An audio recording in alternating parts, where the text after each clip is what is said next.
जीवन को सही दिशा और दशा में ले जाने के लिए दया बहुत आवश्यक है। कलयुग में धर्म के 4 पद बताए गए, 4 पदार्थ धर्म के, कलिमऊ 1 प्रधान, 3 तो हमारे आपके सामर्थ्य से बाहर हो गए, लेकिन एक शेष है। तो मेरा निवेदन गोस्वामी जी लिखते हैं, दया धर्म का मूल है, पाप मूल अभिमान, तुलसी दया न छाड़िए, जब लगी घट में प्राण। दया धर्म का मूल है। एक संत एक नदी में स्नान कर रहे थे, तो स्नान करते करते जल में एक बिच्छू ने आकर के उनको डंक मार दिया। उन्होंने देखा कि बिच्छू है, तो उसको हाथ से पकड़कर बाहर निकालने का प्रयास करने लगे। अब जितने बार वो बिच्छू को पकड़ने का प्रयास करें, बिच्छू उतने बार उनको डंक मार दे। तो किनारे खड़े लोगों ने कहा कि बाबा पागल हो गए हो क्या, इस बिच्छू को क्यों बार बार पकड़ते हो? संत बोले कि अगर नहीं पकड़ेंगे तो ये मर जाएगा। तो लोगों ने कहा कि उसके मरने की चिंता कर रहे हो, बार बार तुमको डंक मार रहा है तो तुम मर जाओगे, दर्द नहीं हो रहा। तो संत बोले कि जो बिच्छू का काम है वो बिच्छू कर रहा है, और जो हमारा काम है वो हम कर रहे हैं। जब तक हृदय में दया नहीं होगी, तब तक मैं तो कहूं कि किसी भी क्षेत्र में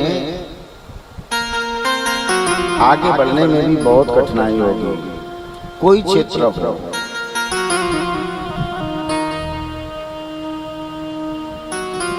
दया बहुत आवश्यक है। गोस्वामी जी लिखते हैं, भगवान ने यदि मानव का जन्म दिया है तो दया और प्रेम के साथ जीवन को हम जिएं। जीवन में भाषा का बहुत बड़ा महत्व है। हम चाहें तो अपने शब्दों से लोगों को अपना बना सकते हैं, और हम चाहें तो अपनों को भी अपनों से दूर कर सकते हैं, केवल भाषा के कारण। केवल भाषा के कारण। गोस्वामी जी ने लिखा कि जीवन को उच्च स्तर पर पहुंचाने के लिए, आगे बढ़ने के लिए बहुत आवश्यक है हमारी भाषा पर हमारा कंट्रोल हो। हमारी समाज में पहचान उदारता के लिए की जाए तो अच्छा है, उद्दंडता के लिए यदि हमारी पहचान हो गई तो फिर जीवन जीने का कोई मतलब नहीं। हम उदार बने, प्रेमी बने, उद्दंड ना बने। प्रेम के साथ। और करना क्या है? तुलसी मीठे बचन ते सुख उपजत चहु। केवल यदि आपकी भाषा में मिठास है, आपके वचन मीठे हैं, तो जीवन स्वतः सरल होता चला जाएगा। और यदि भाषा में मिठास नहीं है, तो बुढ़ापे पे गांव में बच्चे, छोटे छोटे बच्चे आपको चिढ़ाने लगेंगे, आपका जीवन आप पे ही भार बनने लगेगा। जीवन में उदारता रहे, दया रहे, प्रेम रहे, और ये सब करते करते भगवान का भजन बना रहे। और भगवान का भजन करते करते केवल इतना करना है एक भरोसो एक बल एक आस विश्वास। केवल एक भरोसा बना रहे कि हम भगवान के हैं और भगवान हमारे हैं। और जीवन में जब ये भरोसा बना रहेगा तो भगवान का ये स्वभाव है कि भगवान विपत्ति आने पर दौड़कर हमारी रक्षा करेगा। ये भगवान का स्वभाव है। और जब हम भगवान के भरोसे हो जाएंगे, जब हमारा भरोसा भगवान के प्रति दृढ़ हो जाएगा, तब गोस्वामी जी कहते हैं तुलसी भरोसे राम के निर्भय हो के सोए। फिर कोई भय नहीं, निडर निर्भय निश्चिंत।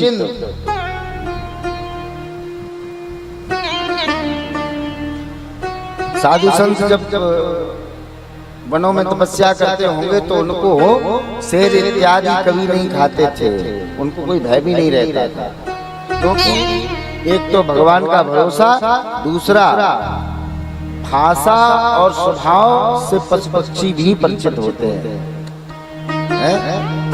हित अनहित जानी पशु पक्षी, वो भी जानते हैं कौन हमारा हित करेगा कौन अनहित करेगा।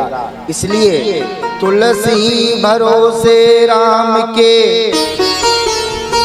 निर्भय हो के सोए। अरे होनी है सो होएगी, अनहोनी नहीं हो। अब जो होनी है प्रारब्ध है, कर्मों में लिखा करके आए हैं, वो तो भगवान को भी भुगतना पड़ा। मैं तो यहाँ तक कहूँ कि भगवान के पिता राजा दशरथ को भी भुगतना पड़ा। तो हम आपको सामान्य जीव हैं।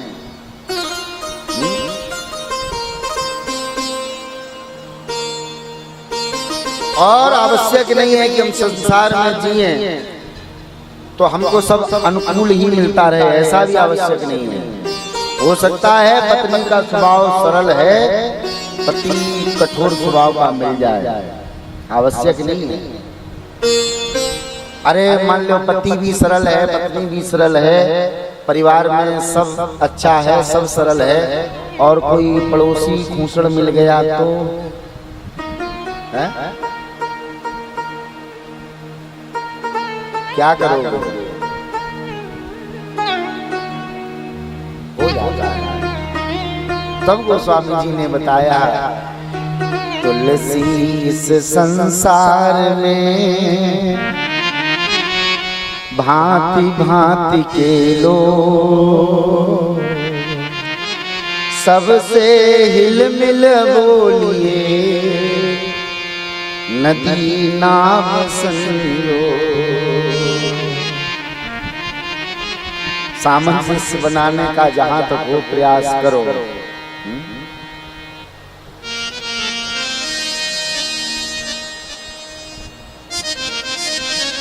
भगवान के भजन में मन लगा रहे, प्रेम बना रहे, ऐसा मानस दर्शन कराती है।